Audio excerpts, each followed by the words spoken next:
Sinabi niya na pag nagawa niya yun ay magkakaroon na siya ng lakas para baguhin ang history. Pero, masyado pa daw itong delikado sa ngayon dahil kung ginawa niya ito agad ay malaki ang tsansa na hihigupin siya nito ng buo hanggang sa mawala na lang siya ng tuluyan.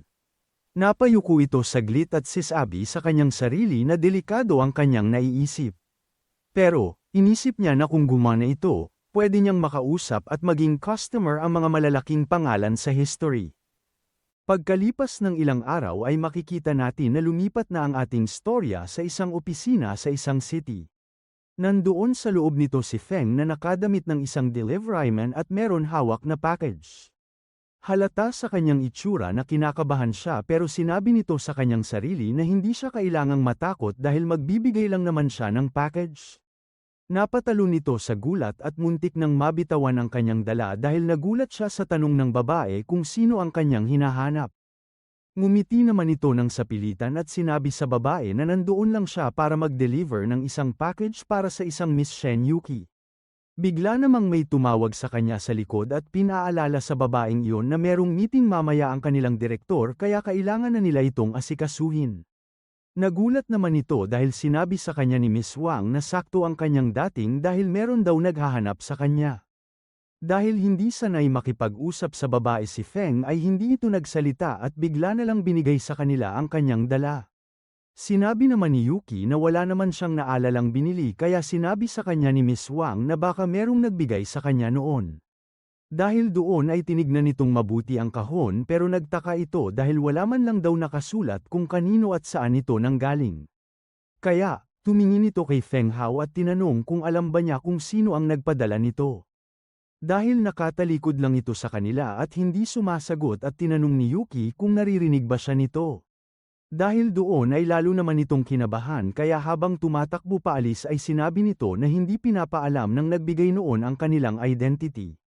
Pagkalabas ng building ay nakangiti ito at hinihingal na sinabing mission accomplished. Niloko naman siya ng ating bida dahil sa kanyang palusot na sagot at sinabi na hindi daw nito alam na isang torpe pala ang kanilang instructor Feng Hao. Alam din naman ito ng lalaki kaya sinabi niya kay Lee na pag merong ganang misyon sa hinaharap ay kay Xiao na lang niya ito ibigay.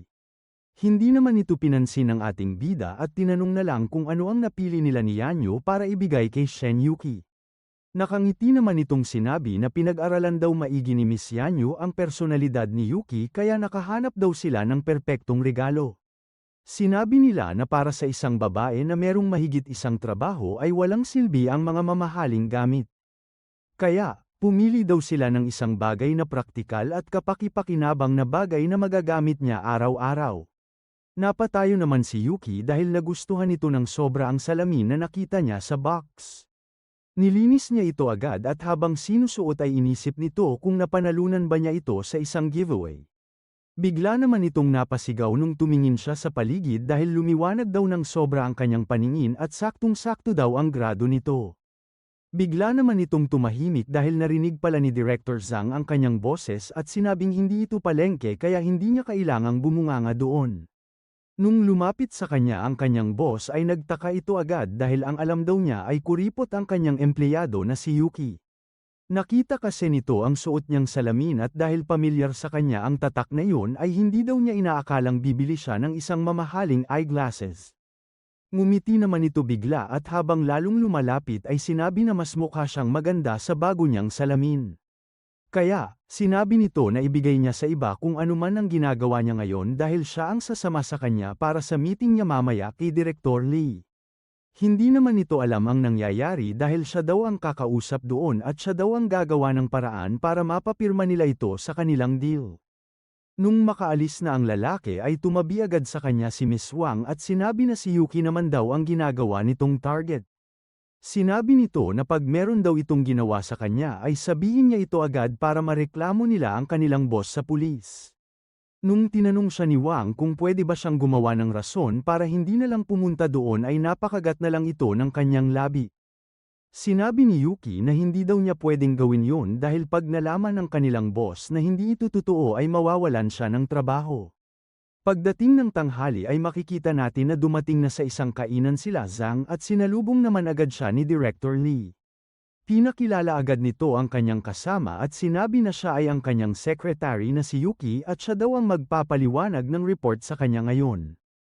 Nung nakita nito ng maayos ang babae ay bigla na lang itong ngumiti ng malaki. Sinabi nito kay Mr. Zhang na swerte ito dahil sa maganda niyang secretary at yun daw siguro ang dahilan kung bakit lagi siyang nakakakuha ng deals. Habang nakatingin sa dalawa ay inisip ni Yuki na mas malala pa pala ang kalbong yun kesa sa kanyang boss. Nakita pa nito na nagbubulungan ang dalawa habang nakatingin sa kanya ng masama kaya inisip nito na meron itong gagawing hindi maganda. Umupo naman na ito sa kanilang upuan at sinabi ni Director Lee sa babae na kailangan niyang tumabi sa kanya dahil ipapaliwanag nito sa kanya ang kanilang project.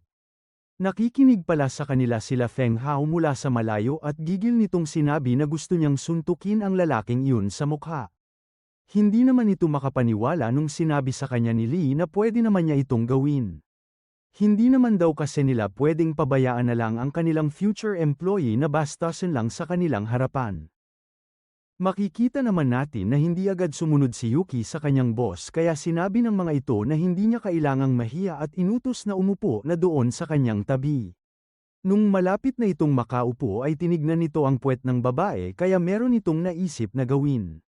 Nilagay nito ang kanyang kamay sa pagitan nito at ng upuan para pag umupo daw ang babae ay maramdaman niya ito.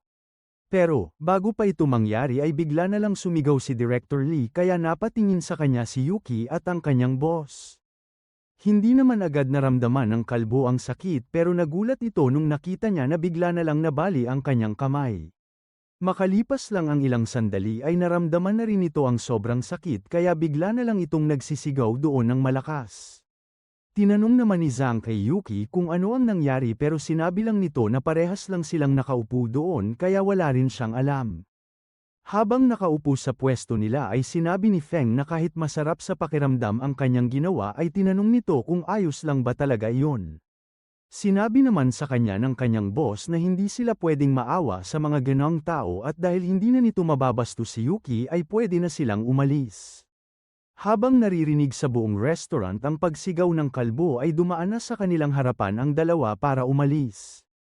Bigla namang napatingin si Yuki sa mga dumadaan at nung nagkatinginan sila ni Feng ay sinabi nito na parang pamilyar ito sa kanya. Bigla naman itong naalala na siya ang nagbigay sa kanya ng package sa office at inisip na nagkataon lang ba na nandoon siya ngayon. Habang naglalakad paalis ay tinanong ni Feng Hao ang ating bida kung bakit parang gustong-gusto nitong makuha ang babaeng iyon. Pinaliwanag naman sa kanya ni Lee na lumaki si Yuki sa kahirapan pero hindi siya marunong sumuko, matapang, at malakas ang loob kaya sa tingin niya ay nararapat ito sa Eternal Club. Nung narinig yun ng lalaki ay sinabi nito na tama nga naman ang kanyang boss dahil lumalaki na talaga ang kanilang club at kakailanganin nila ng mga tao para gumawa ng mga hindi masyadong importanteng task para kay Lee. Bigla namang nagring ang telepono ng ating bida kaya sinagot niya agad ito at tinanong kung ano ang kanyang kailangan. Hindi naman na siya binati ng kanyang kausap at agad nang sinabi ang masamang balita kaya tinanong agad ni Lee kung paano iyon nangyari. Pagdating niya sa kanilang headquarters ay pinaliwanag agad sa kanya ni Robert na habang ginagawa ng Falcon Team ang kanilang misyon na kumuha ng mga masasamang tao para sa kanilang human testing ay bigla na lang nawala ang dalawa sa kanila. Nung tinignan daw niya ang kanilang huling lokasyon ay abot naman sila ng kanilang signal at ayos din naman ang kanilang mga communication equipments. Ang naiisip lang daw niyang nangyari ay nalaman ng kanilang mga kalaban ang plano ng Falcon Team kaya nakapaghanda ang mga ito at nakagawa ng counter-attack. Naalala naman agad ni Lee na meron silang mga body cam kaya tinanong nito kay Robert kung meron ba silang nakuhang video doon. Habang nagloloadang ito ay sinabi ng bata na ang huling lumabas sa kanilang lokasyon ay sa bansang R at nawala ang lahat ng kanilang contact nung umaga ng June 17. Nung nag-play na ito ay pinaliwanag sa kanya ni Robert na ang kanilang target ay ang doktor na nagbebenta ng organs sa black market na si Dr. Sechia. Ang video na yun daw ay galing sa bodycam ni number 2 at nandoon na sila sa loob para gawin ang kanilang misyon. Nung lumiko ang kasama nito sa gilid ay nakita doon na madali nitong natalo ang isang tao doon na nagbabantay. Pero, makalipas lamang ang ilang sandali ay nawala na agad ang lahat ng komunikasyon sa kanilang dalawa. Kailangan daw nilang magbigay ng report every 30 minutes para malaman ni Robert na ayos lang sila pero nung nawala ang video na yun ay hindi na rin sila nakapagbigay ng report. Nung sinubukan niya itong pasukin ay nakajam daw ang signal doon at dahil kahit siya ay hindi makapasok ay hindi lang ito basta-bastang organisasyon. Kinakabahan nitong sinabi sa kanyang boss na ang nakalaban ata nilang yun ay kabilang sa Underworld Syndicate. Kalmado namang sinabi sa kanya ng ating bida na hindi siya papayag na merong mawala na kahit isang miyembro ng Eternal Club. Kaya, kailangan daw nilang alamin kung ano talaga ang nangyari at pagbayarin ang mga ito sa kanilang ginawa. Lumipat agad ang ating storya sa isang eroplano at maririnig doon na sinasabi sa kanila ni Robert na nagkamali siya dahil masyado niyang minaliit ang kanilang target na si Dr. Sechia. Sa mata ng lahat, isang surgeon lang ang doktor na yun pero kabilang daw pala ito sa isang sindikato na matagal nang kumikilos sa underworld. Binibenta nila ang mga nakukuha nilang organs sa black market at sangkot din daw sila sa marami pang kalokohan at krimen. Kaya, kung nahuli daw sila ng mga tao ni Dr. Sechia ay malamang ay patay na sila number 2 at number 3. Bigla naman silang pinigil ni Wei Wen dahil sinabi nito na sa kanyang palagay ay pwede pa nilang iligtas ang dalawa. Ngayon kasi na kumikilos na rin sila sa ibang bansa ay alam na ng ibang organisasyon ang kanilang club. Pero, buti na lang ay hindi pa rin nila alam na si Mr. Lee ang kanilang leader at dahil doon ay hindi pa rin talaga nila alam ang kanilang kakayanan. Dinagdag pa nito na ang rason siguro kung bakit hindi pa nila pinapatay si number 2 at 3 ay dahil dumaan sila sa special training ng Time Merchant. Para sa mga tao na katulad ni Dr. Sechia, sigurado si Wei Wen na aalamin nito kung paano naging ganun ang kanilang mga katawan at pag-aaralan sila ng mga ito at gagawing research project. Makalipas pa ang ilang sandali ng paliwanag ay pinaalala sa kanila ni Robert na hindi pwedeng pumunta ang kanilang sakay na eroplano sa bansang R kaya kakailanganin nilang tumalon bago dumating sa border nito. Kaya, kung meron pa daw silang mga katanungan tungkol sa misyon ay kailangan na nila itong itanong ngayon. Bigla namang nagsalita si Feng at tinanong sa kanilang boss kung ano ang mga rules pag meron silang mga nakalaban doon. Dahil hindi talaga natutuwa si Lee sa mga nangyayari ay sinabi nito sa kanilang dalawa ni Xiao na wala silang iiwan doon na buhay. Sa lugar naman kung saan nakatago si number 2 ay makikita natin na nakatali siya sa isang malaking kwarto. Makalipas lamang ang ilang sandali ay bigla na lang bumukas ang pinto at meron dong 3 tao na papasok. Ang taong nasa gitna ay si Nobu Ishida at ang dalawa sa likod niya ay ang kanyang mga bantay. Nagsasalita ang mga ito ng Japanese at sinabi ng isang bantay kay Nobu na kailangan na nilang umpisahan ang eksperimento. Pumayag naman doon agad ang kalbo at sinabi na bago yun ay kailangan muna niyang tignan ang kalagayan ng kanilang bilanggo. Dahil hindi naman sila naiintindihan ni number 2 ay nakakaloko nitong sinabi sa pwede ba silang magsalita ng Chinese. Pero, bago pa sila makasagot ay bigla nitong naalala na meron pala siyang alam na salita sa Japanese. Nakakaloko at dahan-dahan nitong sinabi sa kanila ang salitang Bakayaro. Dahil hindi natuwa doon ang mga ito ay bigla na lang siyang sinuntok ng isa sa mukha.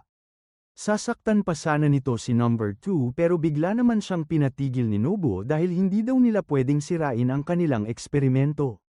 Yumuko ito sa kanilang dalawa at sinabi na titignan muna niya ang lagay ng lalaki para makasigurado sila na pwede na silang mag-umpisa. Pagpunta nito sa harap ni number 2 ay bigla nitong tinakpan ang kanyang bunganga. Nanlaki naman ang mata nito nung napansin niya na meron itong nilagay sa kanyang bibig.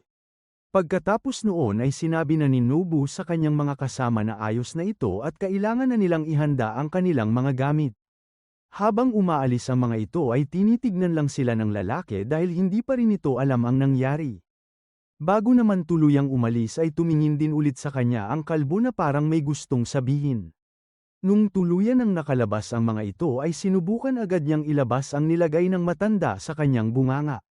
Nakita ni number 2 na susi pala yun ng kanyang posas kaya inisip nito kung ano kaya ang pinaplano ng matandang yun. Nung nakuha na nila ang lahat ng kanilang kailangan para sa experiment ay dumiretso na agad ang mga ito sa kwarto ni number 2. Makikita natin na meron pa silang dinagdag na tutulong kay Nobu at halatang hindi ito mapakali dahil iniisip nito kung ano kaya ang gagawin ng kanilang bilanggo sa binigay niyang susi. Unti-unti nang bumukas ang malaking pinto kung saan nakakulong si number 2 at nakita niya na nandoon na ulit ang mga bumisita sa kanya kanina. Sinabi ng isa sa kanila na mag-uumpisa na ang kanilang experiment sa loob ng 5 minuto kaya kailangan na nilang dalhin ang lalaking yun sa operating room ngayon. Dahan-dahan namang pumunta ang isa sa harap ni number 2 para gising ito at sabihing kailangan na nilang umalis. Mabagal nitong tinaas ang kanyang ulo at nakita ng lalaki na nakatingin ito sa kanya ng masama. Sasabihin pa lang sana ito ng lalaki sa kanyang boss pero bigla na lang sumugod sa kanya si number 2 at sinuntok siya ng malakas sa kanyang mukha. Tutulong naman sana agad sa kanya ang ibang nandoon pero mabilis din silang pinuntahan ni number 2 habang hawak-hawaka ang kanyang upuan. Binato niya ito sa 2 bantay na nakaitim pero makikita nating madali nila itong naiwasan kaya tumama ito sa isang nurse sa likod. Hindi naman nangamba doon ang lalaki dahil bigla niya itong sinugod agad at tinuhad ang isa sa kanila sa mukha. Hindi naman ito nagustuhan ng isa niyang kasama kaya binunot na nito ang kanyang baril at tinutok kay number 2. Pero, hindi naman ito nakalusot sa lalaki dahil mabilis niya itong nahawakan at naharang ang gatilyo nito para hindi ito maputok ng kanyang kalaban. Pagkatapos noon ay nilabas na nito ang kanyang posas at hinawakan ito sa matulis na bahagi. Hindi na nito binigyan pa ng pagkakataon ng siraulo para makapagsalita dahil bigla na lang niya itong tinuluyan.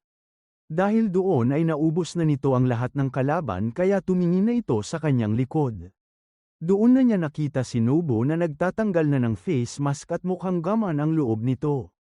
Nagulat si number 2 nung bigla itong nagsalita ng Chinese at sinabi na mahusay ang kanyang ginawa at mabuti naman at gumana ang kanyang plano ngayon. Pinakilala ulit nito ang kanyang sarili at sinabi na siya ay si Nobu Ishida, isang doktor na dalubhasa sa neurology.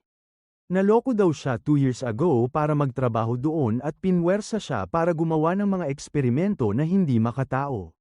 Simula noon ay sinusubukan na daw nitong tumakas sa lugar na yun at buti na lang ay dumating doon ang kanyang kausap. Pinaliwanag din nito na ang lugar na yun ay tinuturing na playground ng Sechia Consortium. Dahil lumaban daw sa kanila si number 2 ay meron daw siguro itong malakas na kapit para labanan ang organisasyong yun.